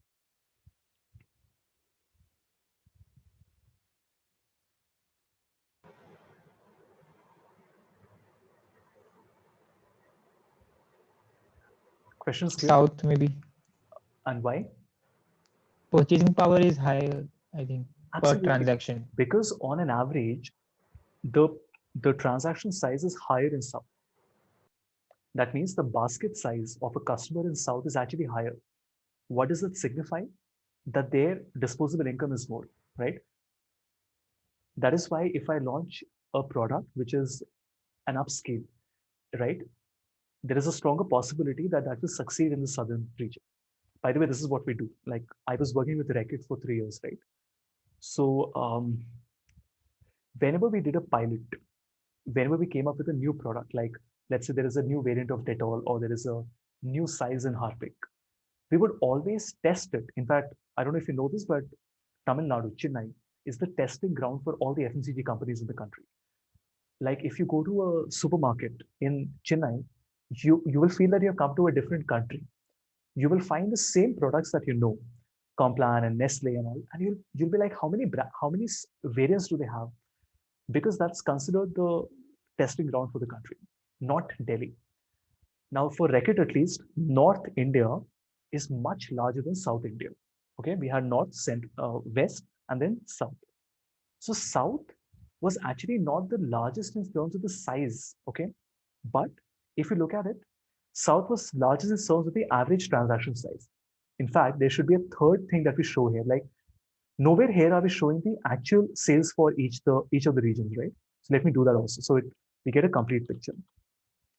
Let me also show you the total sales. Now, if you notice, as per the total sales, we have West, which is 725,000, right? So West is the largest state. That means you can't afford to ignore it because the top line is very high, right? But the average transaction size is not really very large. But you're okay with that. You know why? Because as a business, you don't really care about the number of customers you have, correct? You care about the top line that the business is generating. In fact, as a business, I would always prefer to have fewer customers generating more business. Why? Because my fixed costs are lesser. If I have 1,000 customers who are generating 1 lakh business and I have 800 customers who are generating 1 lakh business, which one would I prefer? Of course, I would prefer 800 customers, wouldn't I? Of course, it depends industry to industry, but usually that is how we look at it. Right? So if you look at all these three numbers, West, West, West, interesting picture, tells you what? West does 725,000. On an average, each state is doing 65,000 and average transaction size is a little lower at 226, but we're okay with that. Okay. What this also means is that even if you are able to show a very small improvement in the average transaction size, that will impact your top line quite a lot. Why? Because West is a large region.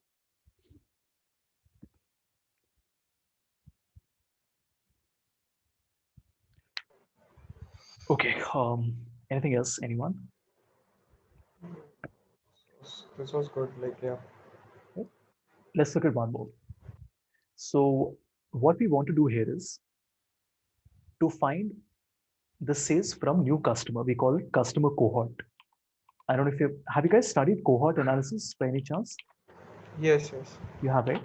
Just tell me, what do you understand by cohort? Just in one line. Maybe we are further segmenting our target audience in maybe psychographic way or other parameters. We are further dividing them into more specifics. Sure, sure. So this is what I think would be the crux. Okay, you break it into related groups for analysis, right? Now a cohort can be as per anything. The customers who purchased in 2011 is a 2011 cohort. The one who purchased in 12 is a 12 cohort. The customers who purchase 5 products is a 5 product cohort. The customer whose market basket is only 4 products is a 4 product cohort. Now, what we are looking at here is, let's come back to the Excel. This again is a slightly long example, but worth it. All right. Let's make a pivot table, everyone. We have 4 years of the data. So I'm going to put my order date in rows. We will only take the years and we'll put it in filter. Or actually, we'll put it in columns. Let's also select the sales value and put it in value. And the customer, we don't have the name, but that's okay. We can select the customer ID and put it in rows. Now, watch this carefully, all right? In 2013, you notice that certain customers had not purchased because AB10060 purchased for the first time in the year 2014. So what do I want to say? I want to say that in 2014, what was the sales from new customers? Forget 15 and 16 for now. In fact, I'm going to hide it so that you don't get confused. All right. Let's say there are 2 years of the business and we don't even need a grand total. Let me hide that also. It's very simple. I'm saying that in 2013, my total sales was, oh, I actually do have to show the grand total, just a minute. So grand total only for rows. No, only for columns. Right. If you notice, my sales in 13 was 484,000. My sales in 14 was a little lesser at 470,000. As a business, what do I want to know? That out of this 470,000, what proportion came from customers who are existing customers and what proportion came from new customers? Fair enough? Very important, right? Because you want to see how many customers did you retain. Like here, if you notice, there are a lot of customers who you lost, who purchased in the first year, but who did not end up purchasing in the second year, like this one and this one. Right? If I have to do this on Excel, I can write a simple formula. I will say, who are my new customers? So I will say if, okay, if 2013 is equal to blank and 2014 is greater than 0. That means what? That means the customer is a new customer. Otherwise, the customer is a existing customer. So let me just drag it all the way down. Let's just double check it. Okay, visual check. This is existing. Now here, if you notice, this is calling it an existing customer, which actually doesn't make sense in the sense that there is no sale in 14, but the customer is still there, right? Because once he purchases from you, he has come in your database. He is called as an existing customer. But look here, this is a new customer. This is a new customer, and this is a new customer. Fair enough? Now, what is the sales? What was my question, everyone? So if you look at this, my question was, what is the sales only from the new customer? So I'll say equal to SUMIF, and from the entire column 2014, what is the criteria? My criteria is that column E has to be equal to new, and it will give me a number which is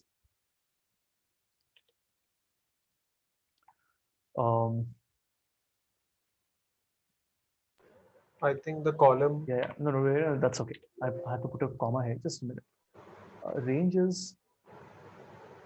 Oh, I put it the other way around. I'm sorry. So my sum range will come at the end. Yeah.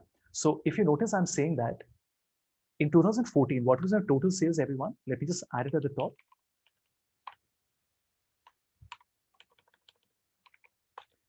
My total sales, everybody, is 470,000, correct? Let me also show the formula, which is just the sum of all the customers. But out of which, what is the sales from new customer? 105. This is new. So what will be the sales from existing customer? It will be the total sales minus the sales, correct? Which is 365. Now, can you imagine all of this effort just for 1 year? Now, if I wanted to find in 2015, then I have to write another formula which will have 3 arguments in it. That the customer should not have purchased in 13 and 14, but he should have purchased in 15, right? Imagine what if you have 7 years or 8 years with you, how complicated this would get. These are the 2 numbers I want to find out, 105 and 365. Is the logic clear? I mean, guys, I'll show the formula as well. Just take a moment and think about what we have done.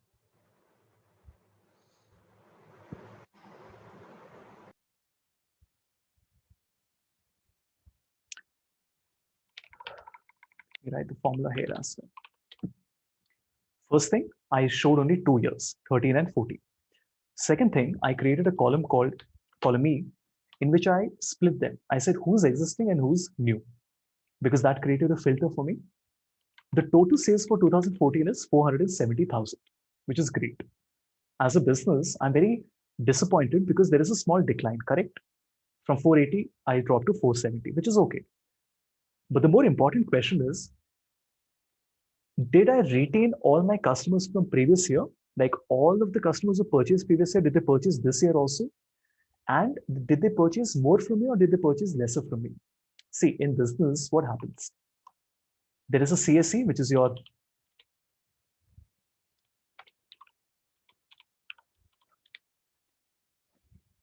customer acquisition cost. So what happens is that Amazon, let's say PhonePe will come up with an offer and they will say that if you use PhonePe for your next 10 payments, we will give you 20 rupees rebate on every transaction, correct? Let's say I made 10 transactions. The customers, the company spent 200 rupees on acquiring me, correct? Which was the acquisition cost. And then I ended up purchasing 500. I made payments of 500 rupees the next month. So what will they say? They will say, oh, we spent 200 rupees acquiring Havish, but at least he's purchasing 500 the next month. But the month after that, I again go back to I switch to my existing app. So the company is not happy because they've spent a certain amount of money acquiring me, but they're not able to retain me, right? So if you look at any startup competition, you will realize that companies always ask, investors always ask you, what is your customer acquisition cost? Which means that maybe I have 1,000 customers in 1 week, but maybe I have them because I gave them a 90% discount, right? Maybe I have 1,000 customers in a week because I spent $1,000 on Facebook advertising, which is not sustainable. I can't continue to do that, right? Now, investors are okay with the fact that yes, there is a customer acquisition cost. But the question is, do those customers stick with the business? Because if they are leaving the business after 3 months, then that money is down the drain. For example, I have been using Amazon Pay for a while, and I'll tell you why. Because I get a rebate, I get a discount on every payment that I make. Okay, let's say from Swiggy. So I use that 10 times a month, which is the offer that is there. And the moment that 10th transaction is over, I will stop using it. I will go back to Paytm. Now, this means that the company has, and this is a real example, right? So the company has spent, I think, 20, 30 rupees. Let's say 300 rupees they spent on acquiring me. And they did not even end up acquiring me because I moved to a different app the very next month. So this is the marketing requirement to which you can connect this example, right? Which means I want to understand what is the retention, what is my customer retention, what is the customer churn, what is the customer attrition. These are the terms that you can relate this to. All of this is great, but let's see how do we get these numbers now. It's literally a 1-minute example, but the formula is going to be very complex. One of the most complex formulas in DAX in quick measures. I will right click on sales and say new quick measure, or same thing, new quick measure. There is an option called sales from new customers. Pretty brilliant, isn't it? Like it's literally there. You don't have to do all of that work you did on Excel. What is the sales amount? Nothing. You just drag your sales amount here. Okay. What is the customer ID? You drag your customer ID in ID. What is the date? You drag your date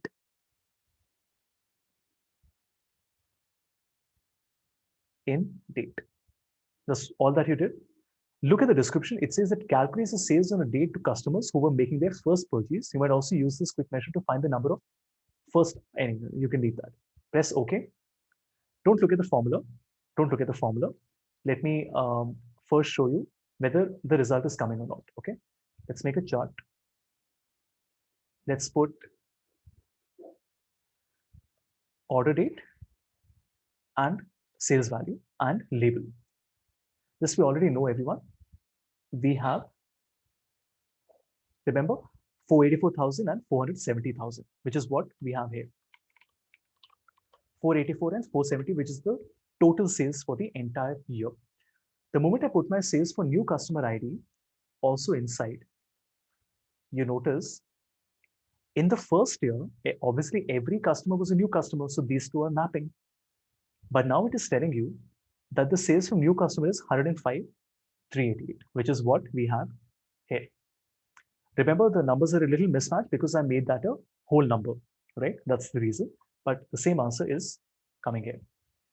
This is fantastic. So what does it mean? It means that this is not good. This means that in the first year, the customers who purchase from you, they purchase worth 484,000. You would expect that the next year they will purchase even more from you. But in the next year, the same set of customers, the same cohort only purchased 103,000 from you. And this balance that you see is what came from new customers in 2014. And if you look at this cohort, do you see how their contribution keeps on decreasing every year? That means that the customer who came in 2013, over the next 3 years has almost become negligible. That means there is no retention in the business. Now let me create another measure, which I'll call as just 1 minute, sales from existing customers, which is nothing but the sum of my sales, right, minus the sales for new customer ID. That means here we have total sales and new customer. I also want to find the sales for existing customer. So I'm just calculating the total sales minus the sales for new customer. And now you will get a third value, which if you put here, you notice that now it gives you all the three numbers that you wanted. Watch this. What is this purple? 105. That means the sales from existing customer is 105. The sales from new customer is 365. Total sales is 470. So 105, 365, same number coming here as well. Now you can ask. So this was my doubt. What? Oh, what is the sales from existing customers? Yeah, right? yeah. How do we do that? A new customer. So this is the sales from new customers. Very cool, right? Now this is a lot of functions behind the scene, a lot of operators. So if you look at this, it looks quite scary, and it should be, because this is one of the larger formulas on DAX. This is not the largest. There would be many, many more larger formulas. Now, I'm not going to even attempt to explain this right now, because you need to first study a lot of basics before you jump and understand this. But I'm just giving you a very broad overview. Ignore this for now, okay? The first 4 lines, just forget that for now. In fact, I will delete it so that you don't even have to look at it. What are we doing? We have to create two lists. One is a list of existing customer, one is a list of new customers, or of all customers. And at the end, you notice we are calculating the total sales, except that means we are comparing a left table and a right table. That means the rows of the left side table which do not appear in the right side table. Right? That means customers who are there in the first year but are not there in the second year. That means they are a new customer. But how do you get these two tables with you? Current values and existing value. These are two variables I've declared. Now my current value is very simple. We are just summarizing the values. Remember, that's just a list of all the sales value for my customer ID. That means for each customer, I'm just looking at the sales. But the existing is a little more interesting. The existing sales, I'm filtering the data, which is sales order date less than minimum of order date. That means that the sales has to happen for the first time in 2014. It cannot happen in 2030. That means there is that customer ID doesn't even appear in 2030. That is how we'll categorize that person as a new customer. Once you have done the current value and the existing value, you can then compare the two tables, and finally you get your answer. Do you need to learn how to construct the entire formula? Not really, because it's already there. It's foolish to try to learn every single component, right? Unless you need to. But the point is, you should at least have a little bit of understanding. Like I said, a very high level overview, that if somebody says, can you tell me what is it? You can at least tell them, see, I can at least tell you that we calculated two tables and then we compared the two tables. That is how we knew who the new customers are. If you're able to explain that much to a client, I think they should be happy with it. And then gradually, once you start to learn all these different elements, then your understanding will keep on improving. You cannot learn it in one day, because you first have to learn all these individual concepts first. And every concept in itself is quite a lot, right? That is what my suggestion would be. That's what I did. This sales from new customer quick measure has been around for 2 years. The first time I did it, I did not even bother to try to do it myself. But what I did do was to open Excel and do it manually because I really wanted to see. Of course, I knew the answers are correct, but I wanted to understand what is happening behind the scene. And imagine, guys, if I had not done all this, just for a moment, just think. Imagine for a moment I had not done all this on Excel and I just did this calculation and I told you, see, this is the result. This is your new customer, this is your existing, and this is the total. Even if you guys trust me and say, yes, Avish, we believe you that, yes, these are the correct numbers, would you even understand what is it that we were attempting to do? Not at all.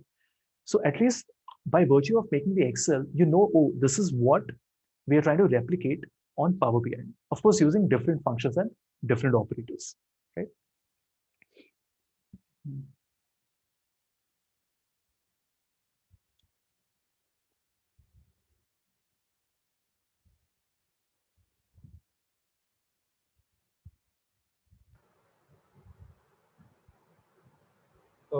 Can you go back to that Power BI? Maybe I'm asking too much, but is it possible to have a stack chart for a stack and a normal bar chart both? Yeah, the existing What do you want to start? Existing and new? existing and new together. So maybe not have 3 other columns and only have 2 columns. Stack. Isn't it simple? What is it telling you? It is telling you that in 2014, your new customer contribution is 22% to the total business. Existing customers are, that doesn't seem right. Hold on, just give me a moment.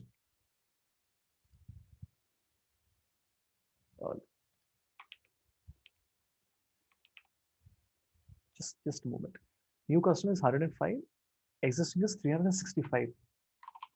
Was that? Oh, yeah. So new is 105, existing is 365. Correct. Yeah. Right. So yeah, so just make it a stack. So it's very nice. It's telling you that the new customer was 100%. The new customer is 22. So that means that the 2013 cohort is like this. Right? This you can experiment with. You can play with it. Right? You can even look at it at a quarter level. So you were saying something about cohort analysis. So is this the cohort analysis that you were talking about, or was it something else?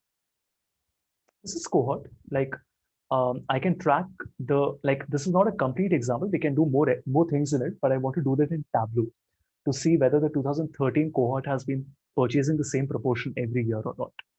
Right? But this is the first step towards creating cohort. Right. So I have a doubt, like it might be a very basic one.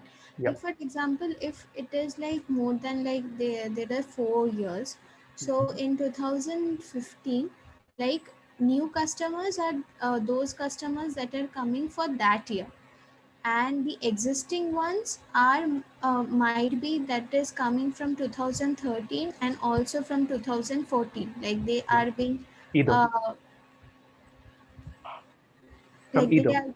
They're either from, they can be, see, when I say existing customer, it means that somebody who purchased both in 13 and 14, or somebody who purchased only in 13 or only in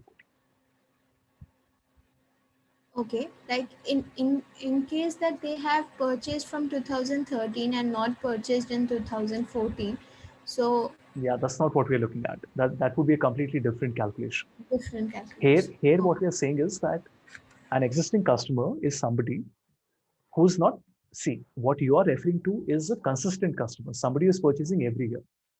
Here, when I say an existing customer, it means somebody who has purchased from us at least one time in the past. Okay. The difference is clear, right? Like, I purchase in 13, 14, 15, so I'm a consistent customer. I purchase in 13, I do not purchase in 14, then I purchase again in 15. I'm existing. I purchase in 13, do not purchase in 14 and 15. I'm still an existing customer because I still have purchased one time in the past. So in that case, how the company is like looking into the customer acquisition cost? Like they are only calculating it on the basis of like. Depends company to company, right? Usually companies don't really care about a drop year. Like if the customer has been around for 10 years and they haven't purchased at all last year, That's okay, because there must be some external factor for it, right? For example, I have a very big account which does 5 lakhs a year, but and I've been working with them for 5 years. But in the fourth year, they did not purchase at all. But they have been consistently purchasing in all the other 4 years. That either means that there was some externality due to which they did not purchase, or maybe they switched to a different entity and they came back to me. So it's a return customer. See, the questions are good, but the answers are going to be complicated. So, right? So if you want to find return customer, return and lost customers in DAX, there is a website called DAX Patterns, right? Which is literally the most advanced website for DAX. And you can find out new and returning customer. This is even more detailed. Not existing, returning. So if you notice, it is telling you customer, new customer, returning customer, lost customer, and recovered customers. Okay. Now, they have also given you the entire process of the calculations and all. And they have now given you the formula. So please watch. This is one calculation. This is your second calculation. And this is your third calculation. This is your fourth calculation. And these are your fifth, sixth, seventh, eighth, ninth. So you get the idea, right? It can, this is like absolute top of the line. Like this is the sort of work you would expect your e-com company to be doing. Maybe not even them, right? The guys who have made DAX patterns are the gods of DAX. But this is the answer to the question that all of you guys were asking me. And I'll share the link with you. Do a speed reading. That means only spend 10 minutes reading the article. Now you will say, how much will we manage to read in 10 minutes? Maybe not a lot, but at least you will know what all the article contains, right? Sir, I have a question that is slightly off topic. Hmm. So before making the visualization, you actually knew what you wanted to see. You did analysis that, okay, this is what I want to see. But when we float a Google form or when we float a survey and we get the results out of it, we actually don't know what insight do we want to fetch out of it. Yeah, So you never do if you that. You never do that. See, what happens in a client project is that, let me tell you what happens. When we sit down with the client and before we even prepare the questionnaire, okay? I'm not even talking about rolling it out. Before we even prepare the questionnaire, the client and I sit down and we discuss what are the expected visualizations that we want to create. So they will tell me, Havish, in our dashboard, we would expect that in the top left corner, there would be a pie chart with the gender diversity. In the center, there would be a grade-wise cut. On the right, these are the KPIs, right, that they have to present to the management. Because I know as the vendor, as the analyst, that they do expect these KPIs to be presented and a combination of different charts. We take that as a factor while we are preparing the questionnaire. So when we decide what type of questions to keep, should it be a Likert scale? What is the scale? Is it a 5-point scale or a 7-point scale, or is it a 3-point scale? Should it be comma separated values or should it be a ranked question? Everything goes as a factor into the preparation of the questionnaire. We never prepare the questionnaire, get the results, and then decide what to create. We always decide what is it that we want to create, what we call the blueprint. So you create the blueprint of the dashboard, and then you decide how to and what questions to prepare. That is what happens. So this is sort of descriptive statistics that they want to show the summary. Why is it only descriptive? Because It can be a predictive component as in it as well. I can do sentiment analysis on it. I can do text mining on it.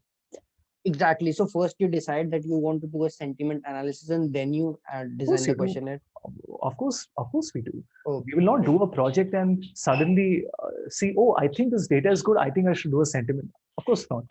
At the beginning of a project, we have to sign there is a RFP, a request for proposal. I have to sign a SOW, which is a statement of work, in which we define everything. What all are we going to do, and how much time are we going to spend on it? What is the expected commercials? So we know exactly what all we're going to, what tools we're going to use, and what tests we're going to perform at the onset of the project. Always, 100% of the time.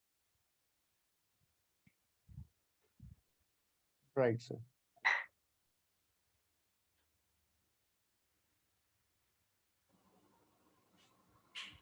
Good. Anything else?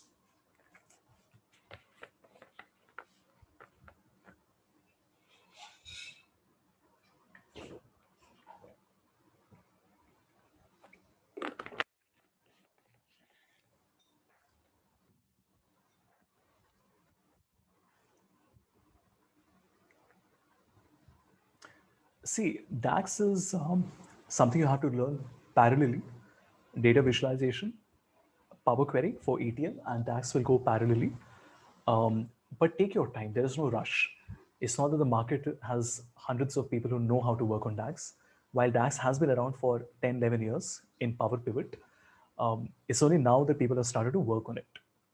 So take your time. There's no rush, but you have to. Because remember, everything that I'm showing you here, guys, will work on Excel as well, right? For example, if I want to calculate the exact same thing that I did here on Excel, let me see if I can show that to you. Sales from existing customer, sorry, sales from new customer. Let me copy the entire thing. Control C, come back to Excel. First, I'll send my data to the data model, right?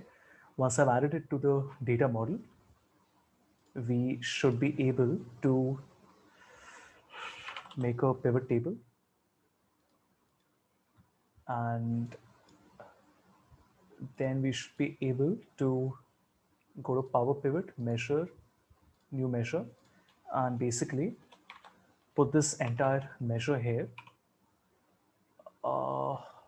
Just thinking if there's some reason it will not work. The function using blah, blah, blah. It's not a valid function for the name of a measure. 1 second.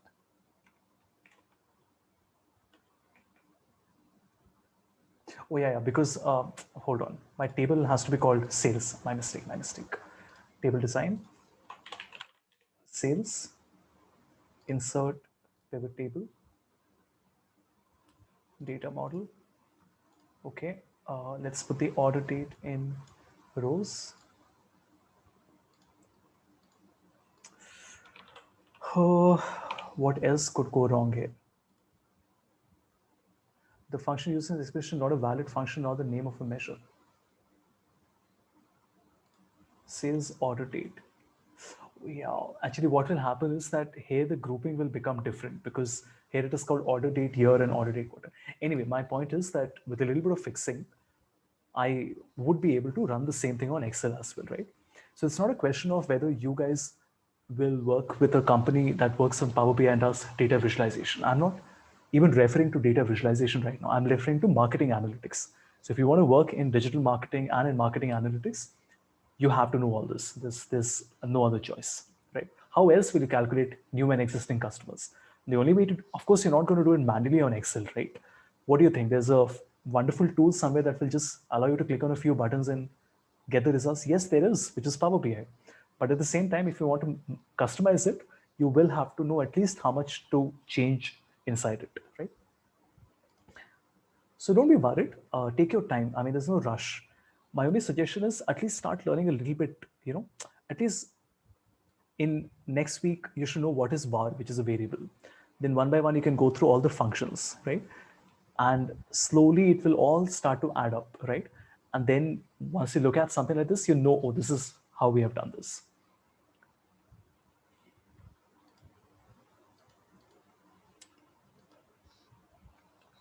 Good. Anything else?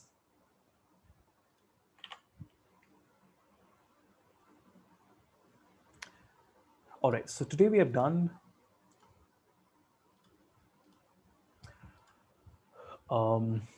tooltips, which was from a visualization perspective. Then we did a DAX expression. So the profit margin, remember, that we calculated was very simple. So my profit margin here was either the manual one, sum of profit by sum of sales, or the one which is an inbuilt calculation, which is profit divided by sales, which is a quick measure. And we can do this on Excel, but it's manual. We don't want to do that. And then we spend some time understanding average per category. Now, you tell me, there must be some reason, that this is the very first option that they have given on DAX. Like they could have chosen anything, but they've chosen this is the very first option, which just goes to show you that this is a very, very important operation that you perform, which is calculating the average per category. I also showed you how you do the same thing on Tableau, which was using a level of detail. We will be doing this brushing over it in the last 2 days. Tableau in itself has a lot of other things, so we will not have a lot of time to spend on it. And remember, this is like a level 10 topic. So understanding the basics first is more important, okay? And then we have seen sales from new customers, which I did manually on Excel and using a pivot table. And then you can also do it here using an inbuilt quick measure. Yeah. So tomorrow we will come back to visualizations. We will do a few more things on visuals. I'll show you some custom visuals as well that we can download. And I will show you how to publish the file on Power BI service. Power BI service has some other things in it as well. And yeah, I think that's that. And then we will do VBA. We can decide. I mean, you and I can decide whether you want to do VBA in the last session of the 8-day workshop, or whether you want to do VBA first and then come to Tableau. In case you feel it's too much visuals and I want to break and then come back to Tableau, you can decide that. Excellent. So that would be all from my side, gentlemen. Anything you would like to ask?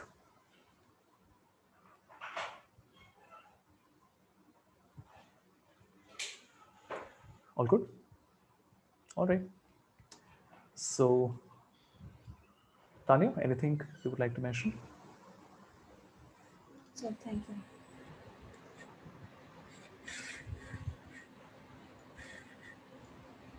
Okay, great, guys. Good night and see you tomorrow at 11. Thank you. Thank you, sir. Thank you, sir.